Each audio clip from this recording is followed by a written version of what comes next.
Hello, beautiful soul! Welcome back to my channel. This is my channel, Amit from Japan, Kabayan. Cancer. This reading is for you, November 2025. Maraming salamat muna sa mga subscriber, new subscriber, cross-watcher, at sa mga bagong pasok dyan. Welcome na welcome kayo. Bakit anak? Bubulol ako. Yung anak ko biglang lumapit eh. Sa bahay ni Ate Aimee. Salamat din sa nakataba ng puso niyo mga comments. At sa mga nagpa-personal reading. Marami pong salamat. Hindi to Ito yun. Kung gusto niyo na energy niyo lang talaga, gusto makuha natin, all the details is in description below. Yan na reading tayo, Cancer ko mula sa'yo at itapon ang hindi sa'yo. Maaring vice versa, energy mo, energy ng person mo, energy ng malapit sa puso mo, nangyayari or mangyayari. Use your own intuition, lawakan yung isipan yung energy, reading tayo. Ano man ang gender mo, ano man ang edad mo. Siyempre, lagi yung tatandaan na kayo lang ang makapagpapabago ng buhay niyo. Wala sa baraha. Wala kung kanino man. Okay? Oy, congrats dahil a wish granted. Kung ano man yun, magkakaroon ng mga happiness, no? Ako, magkakaroon sa'yo ng improvement by this November. Sa nakita ko may mga solution making happen o masusolusyonan. Nandito rin mga kasiyahan. Nandito rin yung success sa iba sa inyo kasi nandito na rin si wish granted. Siyempre, may nakikita ko dito na tao na matigas ang ulo at hindi mahirap magbago. Pwedeng ikaw or someone into your life. Spiritual guidance, protect from harm. You are protected ng angels and also maybe handin din yung may mga tao or may tao ka na pinoprotektahan mo or someone's protecting you. Also, this is an enlightenment, ano? Ibig sabihin, may mga ibibigay sa sayo na sign para magkaroon ka ng guide, pwedeng sa mga repeating numbers. Baka ibibigyan ka niya ng sign kasi gusto kanyang protektahan. Halimbawa, 111, 222, ano mang repeating numbers na yan. Or by the song, no? Or by the tao. Ganyan. Halimbawa, may gulo. Tapos sinabi ng kaibigan, huwag ka nang pumatol. Ibig sabihin, yun yung sign ng angels mo na sinabi niya dun sa kaibigan mo na huwag mo nang patulan. At huwag ka na nga talagang pumatol. Kasi, pwede ikapahamak mo yun. Diba? Kaya magbibigay siya ng sign either sa tao, sa song, or by the numbers. Kasi andun si Kendall. Dealing or relationship with the man with dark complexion or hair. Kung sino man ito. Or maaring itong tao na to is kapatid mo, asawa mo, or someone in your life na maaring siya ang gusto kang protektahan or siya yung gusto mong protektahan. Pwedeng gano'n, no? Ako nakikita sa iyo. Or maari naman, pero maganda pa naman siya. Or pwede rin kasi dito is protection from harm. Ibig sabihin, if there's a man, kasama mo sa trabaho, karelasyon niya, o magulang, kung sino man siya, kaibigan, andito yung sinasabi sa iyo na makinig ka sa intuition mo. Kung there's a red flag dito sa tao na to, gusto mo pa ba o ayaw mo na? Yun lang nandito. Kasi andito si Kendall. Diba? Ito na nga. Situation in the balance that require careful handling. Careful handling. Pwedeng sa pera, pwedeng sa sarili mo, pwedeng sa energy mo. Always balance. Ibig sabihin, kung nagkakaroon ng, kasi andito si harm, nagkakaroon ng hindi magandang sitwasyon, tandaan mo palagi, balance. Pag hindi nagiging unfair siya sa'yo, mag-enlighten ka na. Diba? Kung may ibinibigay sa sign sa'yo, mag-focus ka na sa'yo, sa sarili mo. Protect your energy. Or maybe nahandin yung sitwasyon na kailangan mong balansin ang lahat ng aspeto ng buhay. Sa pera, sa kalusugan, or sa mga taong connected sa'yo. Pera din. Something important such as new job or raise. Andito yung sitwasyon na maaari sa iba sa inyo magkakaroon pa kayo ng mga new idea no, pagdating sa pagkakapirahan. Or may mga bagong trabaho, no?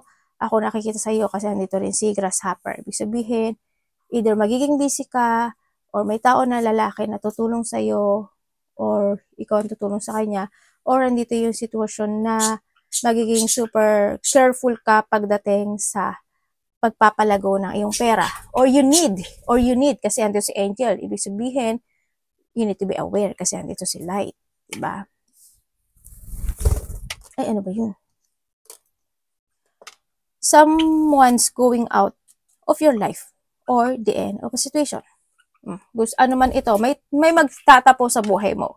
If there's a hardship situation happen into your life, sa pera mo man yan, sa love life mo man yan, sa trabaho mo man yan, or any situation in life, magtatapos na daw yun. Kung saan yun, ha? Magtatapos siya. May magtatapos na sitwasyon sa buhay mo.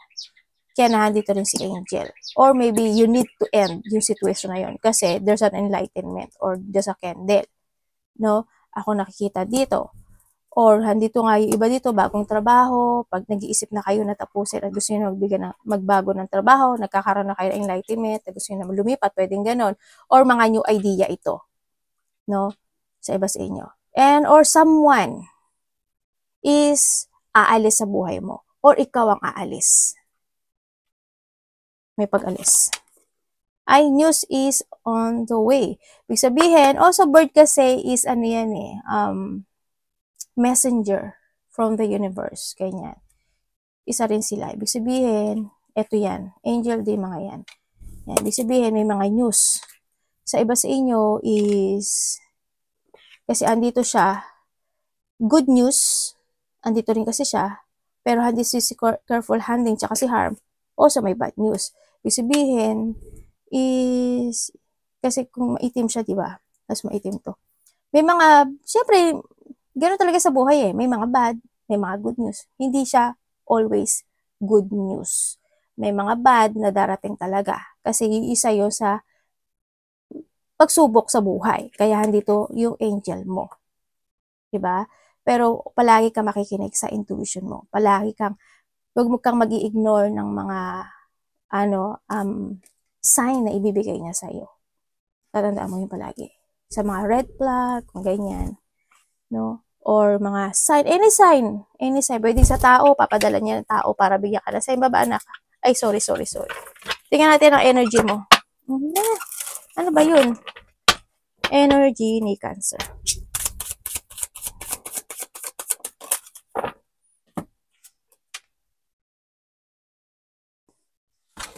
Ay, Galileo, but 3 of Swords.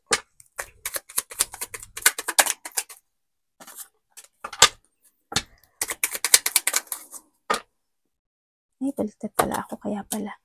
Nyang. Okay. Okay, when it comes sa energy mo, makakaramdam ka ng pagod.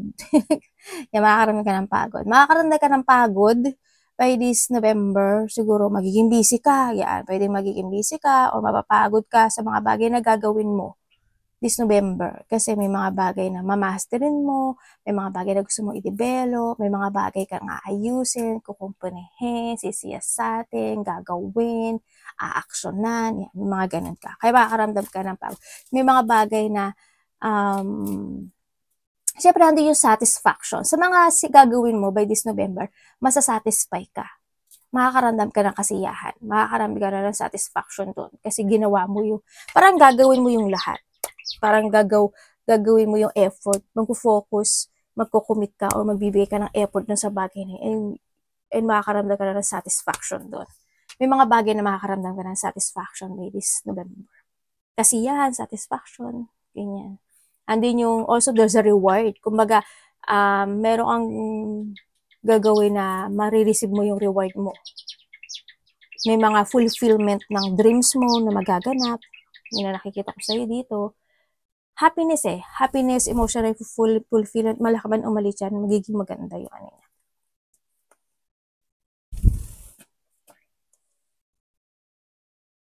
Pero syempre, andun pa rin yung, siguro ano lang yan, konting disappointment sa iba. Yan, kung sa katawan naman, siguro mga pain, ganyan, masakatang, mga ano lang yan, mga masamang pakiramdam, ubo, sipon, o kaya naman masakit yung katawan, mga ganun lang. Siyempre kung talagang focus ka dun sa gagawin mo siyempre 'di ba? Pwede ka rin makaramdam ng depression. 'Di ba? Maaring kung lalo kung busy ka o may mga marami kang gagawin talaga, makakaramdam ka ng depression. May mga bagay na pwede kang malito by this November, kasama 'yun. Kasi you giving your effort and hard work by this November para lang sa mga kahilingan mo o gagawin. Babad, dito ka na. Tingnan natin ng parating. Parating po. Kay Cancer.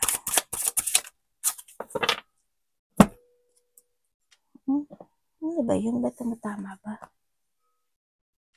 Nagre-ring kasi ano ko eh.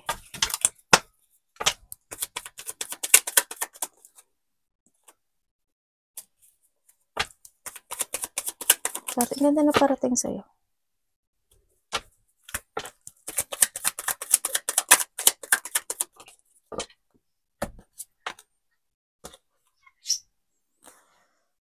Okay, parating sa'yo. Parating sa'yo, may mga ano, kasiyahan. Makakaramdam ka na sa'yo, siguro magkakaroon ng ano, pag-uusap-usap ng family, pag-uusap-usap ng mga kaibigan, pwedeng ganun sa iba. May mga celebration na magaganap. Kumbaga, pwede rin na maraming ko-connect sa'yo. Halimbawa, you have a business. Magiging busy ka, maraming ko-connect sa business mo. Ganyan. O kaya, kung ano yung meron ka. Halimbawa, YouTuber ka, TikTok, Reels, Facebook, yan. May mga ko-connect sa'yo. Makakaramdam ka talaga na kasi yan. May mga celebration sa iba. You will enjoy the fruit of your labor. Yun ang parating sa'yo. Yeah. May mga achievement, tulad ng sabi ko rin, there's a reward, diba? There's an achievement. Malaki man o maliit yung achievement na yun. Congrats, ang nakikita ko sa'yo dito. May mga getting together, maaring family unity, reunion, close relationship. Yan. May mga parties, surprise, event, malaki man o maliit yan. Pwedeng iba sa inyo is may pag-uusap ako nakikita. Maaari may mga mag-uusap na about sa isang babae. Pwedeng family member, pwedeng kapamilya, pwedeng kasama sa trabaho. Ganyan. Pwedeng kapatid. Ganyan. Yan. May babae na kakausap sa'yo. Ito babae na to, hindi ko alam pero low energy yung nakukuha ko sa kanya. Maaring may problema siya sa pera or pwedeng may sakit pang tao na to. Yun ang nakakita ko. Or maaring ikaw ito sa kanya. Ikaw ang kakausap sa kanya. Pwedeng ganon. And also, ang nakikita ko is, yun nga, baka iba sa inyo may mga pupuntahan kayong parties. No? O pwede kang pupunta ng kasal. Pwedeng may mga aatinan ka na mataong lugar. Ganyan. Also, pag-uusapan ka rin by November. Pag-uusapan ka. Maaaring pag-uusapan ka to your success. Kasi there's a success situation, may kasaganaan, stability, and andito yung iba dito parang community or teamwork. Ganyan. Pagbabalik also ng pride, handito rin yung sitwasyon. May coming home ako nakikita sa'yo. Either ikaw ang uuwi ng Pilipinas, or pupunta ka ng probinsya, or may darating galing probinsya, or may darating na kapamilya, or galing ibang bansa. Or maybe, yung kaninang babae na sinasabi ko, maaring siya is kakausapin ka niya kasi gusto niya mag-vacation. Pwede gusto niya pumunta sa ganito, gusto niya pumunta yan. Pwedeng ganun. Tingnan natin, babae man siya o lalaki. Dapat mong iwasan. O pwedeng ikaw rin yun. Kakausapin mga kaibigan mo, di ba? Punta tayo sa bahay nito, punta tayo sa probinsya, punta tayo sa ganito. Ganun.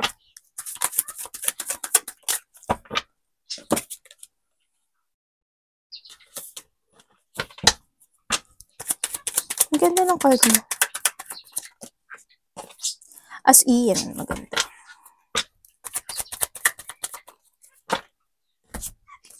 Uy, the world. Okay. Uy, magkakaroon talaga ng pagbabago sa'yo. As in, tingnan mo. Diba? Puro puno. Ate, puro puno naman yung baraha mo. Ano?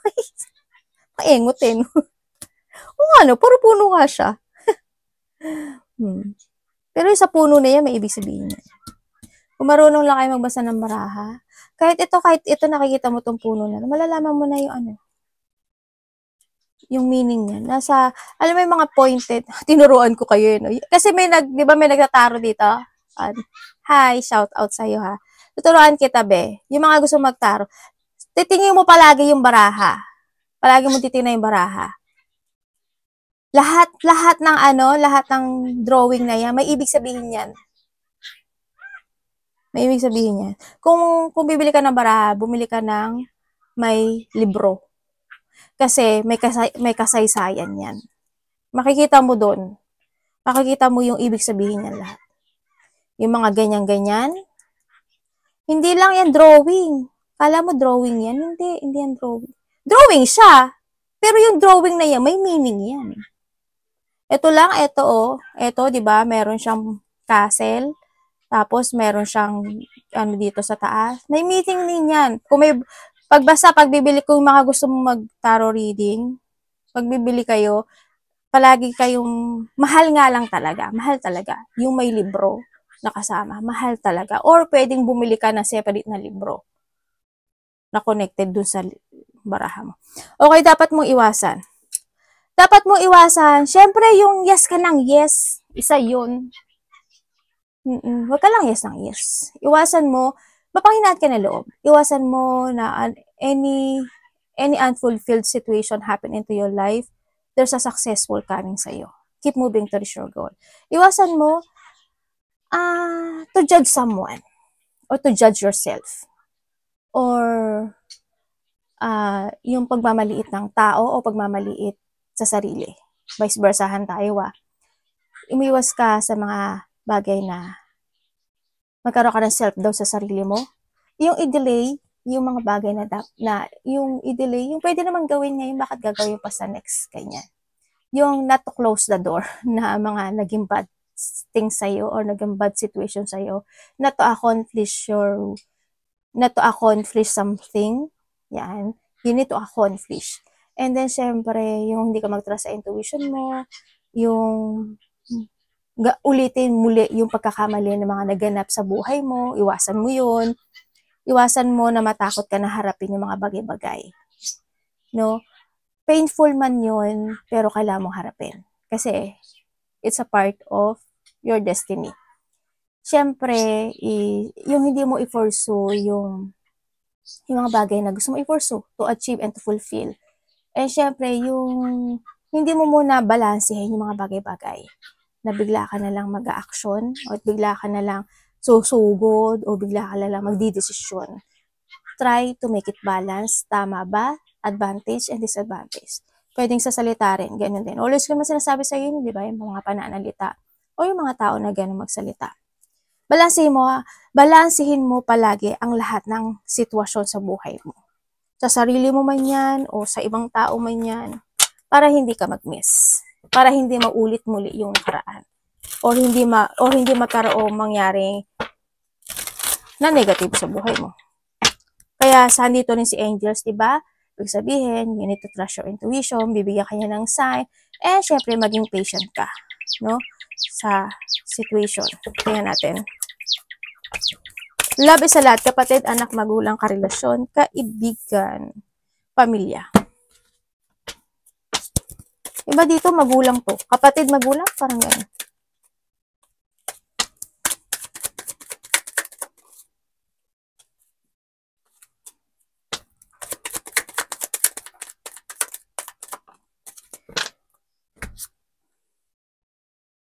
Okay, by November, ang nakikita ko sa dito is may tao. May tao na magkakaroon ng tampo sa'yo. Pwede ikaw yung magtatampo o siya magtatampo sa'yo. Pwedeng galit, pwedeng ganun. Ganun rin yun galit buot, diba? Yan. May doon sa struggle no? Yun ang nakikita ko. Pwedeng magkakaroon kayo ng pag-uusap related to your work. Pwedeng magkakaroon kayo ng connected related to a money. Yan, mag-struggle ka. Mag-struggle kayo. May struggle situation. Also, ang nakikita ko dito is may babae. Maaring may babae na nagkaka-struggle pagdating sa pera at yun ang hingi siya sa'yo ng pera o hihiram siya sa'yo o maghihingi siya ng suporta o ng tulong. Vice versa tayo. Pwedeng ikaw sa kanya, siya sa'yo. Yan. May tao problema sa pera. Yun ang nakita ko. May pag-uusapan sa pera. May tao na ikaw to or siya. May tao na makikipag-ayos. May tao makikipag-ayos daw Ikaw ang makikipag-ayos o siya ang makikipag-ayos? May tao makikipag-ayos. Something need to fix. May gagawin ka raw na i-fix. Pwedeng sa trabaho, pwedeng sa pera, pwedeng sa relasyon, pwedeng with something. Something need to fix, ang sabi dito. Yun na nakita ko. May mga uncontrolled situation eh. Pwede rin na may taong tinatamad. Yun na nakikita ko sa'yo dito. May tao dito na may boundary sa'yo, no? May tao na may guard. May taong may nag-guard. Ano tawag sa Tagalog? May taong pwedeng ikaw to ha. Kasi may nakita kong tao dito, there's a guard situation. Parang ginagwardyahan niya yung sarili niya, ganun. Yun na nakikita ko sa kanya. O pinoprotektahan niya yung sarili niya. Siguro andito si Angels. Yun. Alam mo ba na you will become a center of attention? Cancer. Kung sa trabaho yan, nandun yung point na maaari magkakaroon ng level up. Ganyan. There's a recognition situation. Maraming tao ako nakikita, hindi ko alam. Siguro pag-uusapan ka rin. Yan, may mga success. There's a victory and success happening to your life. Another message to sa pagtingin ko dito sa 4 na card yan. May mga victory and success. May ma-achieve ka. Andito rin yung basta maraming tao ako nakikita.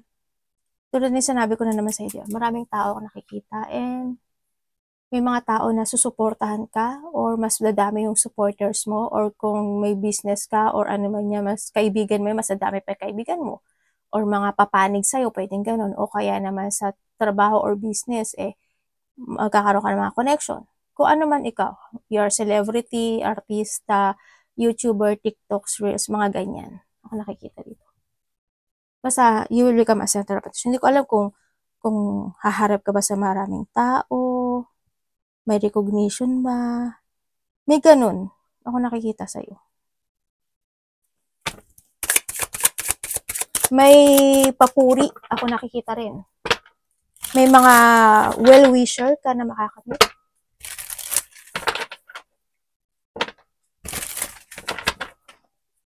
Iba dito, babalik ng sarili. Kumbaga, babalik na yung confident mo, babalik na yung strength mo, yung pride mo. Kung dati parang na-down ka, ngayon hindi na. Parang you stand up. Stand up! Hindi ba? Umanta pa si ate, mali-mali naman.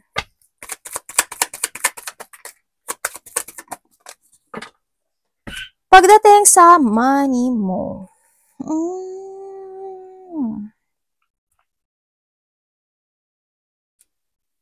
may tao, maganda pa talaga siya lumalabas,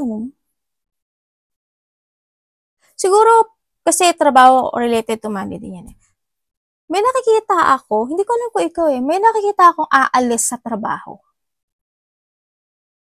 Either kasamahan mo sa trabaho or maybe this is you. Or, hindi man siya aalis, may conflict ako nakikita. Pero sa money mo, mag-ingat ka sa money mo rin. Hindi ko, siguro lang may tao na hindi kasi kayo pare-pareho Sa money, misalignment ka. Ibig sabihin, din, na pwedeng may tao na makipag-usap o kakausapin ka related to a money. Kanina pa siya lumalabas, diba? Yun, baka sabihin niya, kailangan niya ng money. Bakit eto lang? Ganyan. Hindi manding. Diba? Yun, may mga tao na magtataas ang ego pagdating sa iyo. May mga hindi makipag-cooperate. Kaya may mga disagreement pagdating sa pera. Yan, pwede ikaw yung maggaganon or pwedeng siya sa'yo. Yun na nakikita ko sa'yo. May papasok naman na pera sa nakita ko sa'yo. May papasok tayong pera as in. No? You try to make it balance yung pera mo, pero may mga bagay this November na hindi mo inaasahan na kailangan mo talagang maglabas ng pera. Or pwede siyang biglaan, pwede siyang pwede yung inipon mo biglang lalabas, pwedeng gano'n. Pwedeng nag-ipon ka tapos bigla siyang lalabas. Okay, tingnan natin advice. Tahimik yung anak ko. Kasi siguro ang tagal naman ni Mami. Ang tagal naman ni Mami. Iba sa inyo, may vehicles kayo. Sira yung may nakikita akong sirang vehicles. Pwedeng motor, basta may gulong. Kasi may gulong May problema siguro. Advice. Uy. Okay, when it comes to advice, you need to use your mind and intellect. If you want to crossroad, if you want to pursue something into your life, your idea, creation, project, i-pursue mo yun. May mga bagay na kailangan mo nang harapin. May mga bagay na kailangan mo na desisyonan. Mag-trust ka sa intuition mo. Kailangan sa'yo is to focus, to control, more on patient, lakas ng loob, kapatapangan, tibay, katatagan, and syempre, mag-focus ka sa mga kahilingan mo sa buhay. Huwag ka magpa-distract, huwag ka magpa-bothered sa iba. Tuloy-tuloy ka lang. No, may mga, and this is a time to revert. No, this is a time na magkaroon ka ng renewal sa sarili mo. Pahalagahan, mahalin mo ang sarili mo din. Syempre, be creative and mag-focus ka sa mga new opportunity, sa idea mo, sa mga new idea mo. I-go mo yon kasi victory and success ang magaganap sa'yo. And then also, may mangyayari talaga na pagbabago, malaking magbabago sa'yo.